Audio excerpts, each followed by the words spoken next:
ಇದರ ಅಧ್ಯಕ್ಷ ಚುನಾವಣೆಯನ್ನು ಇವತ್ತು ನಿಗದಿಪಡಿಸಿತ್ತು. ತಾವೆಲ್ಲರೂ ಹಾಜರಾಗಿದ್ದೀರಿ. ಅದೇ ರೀತಿ ಅಧ್ಯಕ್ಷ ಸ್ಥಾನಕ್ಕೆ ಬೆಳಗ್ಗೆ 11 ಗಂಟೆಯೊಳಗೆ ನಾಮಪತ್ರವನ್ನು ಸಲ್ಲಿಸಬೇಕಾಗಿತ್ತು. ಅಧ್ಯಕ್ಷರ ಮತ್ತು ಉಪಾಧ್ಯಕ್ಷ ಸ್ಥಾನಕ್ಕೆ ಶ್ರೀಯುತ ನಾರಾಯಣ ಸ್ವಾಮಿ GR ಬಿನ್ ರಾಜಪ್ಪ ಅವರ ಅಧ್ಯಕ್ಷ ಸ್ಥಾನಕ್ಕೆ ನಾಮಪತ್ರವನ್ನು ಸಲ್ಲಿಸಿದ್ದಾರೆ. ಅದೇ ರೀತಿ ಉಪಾಧ್ಯಕ್ಷ ಸ್ಥಾನಕ್ಕೆ ರಾಜಗೋಪಾಲ್ RM ಬಿನ್ ಮುನಿಸ್ವಾಮಿರವರು ಉಪಾಧ್ಯಕ್ಷ ಸ್ಥಾನಕ್ಕೆ ನಾಮಪತ್ರ ಸಲ್ಲಿಸಿದ್ದಾರೆ.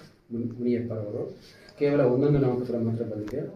ಅಧ್ಯಕ್ಷ ಸ್ಥಾನಕ್ಕೂ ಮತ್ತು ಉಪಾಧ್ಯಕ್ಷ ಸ್ಥಾನಕ್ಕೂ ಯಾವುದೇ ಪ್ರತಿಸ್ಪರ್ಧಿ ಇಲ್ಲದ ಕಾರಣ ಚುನಾವಣಾ ದಿನಾಂಕದಿಂದ ಮುಂದಿನ 5 ವರ್ಷಗಳ ಅವಧಿಗೆ ಶ್ರೀಯುತ ನಾರಾಯಣ ಸ್ವಾಮಿ GR ಬಿನ್ ರಾಜಪ್ಪರವರು ಅಧ್ಯಕ್ಷರಾಗಿ ಮತ್ತು ಶ್ರೀಯುತ ರಾಜಗೋಪಾಲ್ RM ಬಿನ್ ಮುನಿಯಪ್ಪ ರವರು ಉಪಾಧ್ಯಕ್ಷರಾಗಿ ಅವಿರೋಧವಾಗಿ ಆಯ್ಕೆಯಾಗಿರುತ್ತಾರೆ ಎಂದು ರಿಟರ್ನಿಂಗ್ ಅಧಿಕಾರಿಯಾದ ನಾನು ನನ್ನ ಮೂಲಕ ಘೋಷಿಸುತ್ತೇನೆ.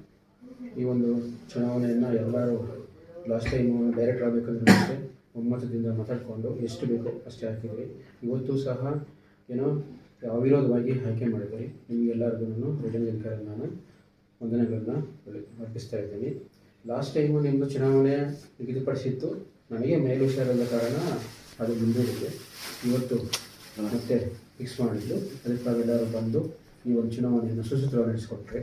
ಅದೇ ರೀತಿ ನಮ್ಮ ರಾಮಣ್ಣರವರು ಈ ಚುನಾವಣೆಯನ್ನು ನಡೆಸೋದಕ್ಕೆ ಸಕಲ ಪ್ರಯತ್ನ ಮಾಡಿ ಅವಿರೋಧವಾಗಿ ಆಯ್ಕೆ ಆಗೋದಕ್ಕೆ ಅವರು ಸಹ ಶ್ರಮಿಸಿದ್ದಾರೆ. ಮತ್ತು ನಮ್ಮ ಸೂಪರ್ವೈಸರ್ಸು ಮತ್ತು ಇಲ್ಲಿರೋ ಹಿರಿಯರು ಇನ್ನು ಪರೋಕ್ಷವಾಗಿ ಕೆಲವರು ಈ ಒಂದು ಚುನಾವಣೆಯನ್ನು ಅವಿರೋಧವಾಗಿ ಆಯ್ಕೆ ಬೇಕಂತ ಹೇಳ್ಬಿಟ್ಟು ಮಾಡಿದ್ದಾರೆ.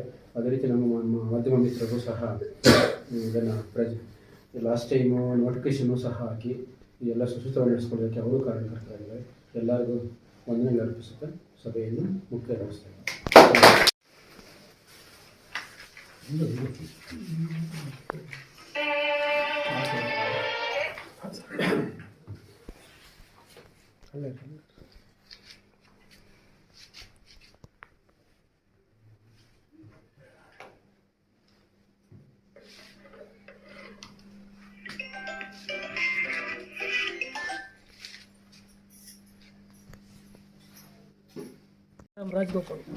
ರಾಜಗೋಪಾಲು ಉಪಾಧ್ಯಕ್ಷರು, GR ನಾರಾಯಣ ಸ್ವಾಮಿ ನಾನು ಅಧ್ಯಕ್ಷ, ರಾಮಣ್ಣ ನಿರ್ದೇಶಕರು, ರಘುಪತಣ್ಣು ನಿರ್ದೇಶಕರು, ಶ್ರೀನಿವಾಸು ನಿರ್ದೇಶಕರು, ಲಕ್ಷ್ಮಮ್ಮ ನಿರ್ದೇಶಕರು, ಸರಸ್ವತಮ್ಮ ನಿರ್ದೇಶಕರು, ಶಾಂತಮ್ಮ ನಿರ್ದೇಶಕರು. ಕೊಡ್ತಾರಂತೆ ಮಾಡ್ತಾರೆ. ಮಾಡಿಸ್ತಾರೆ. ಏನು ಅವಿರೋಧ ಆಯ್ಕೆನಾ? ಅವಿರೋಧ ಆಯ್ಕೆ.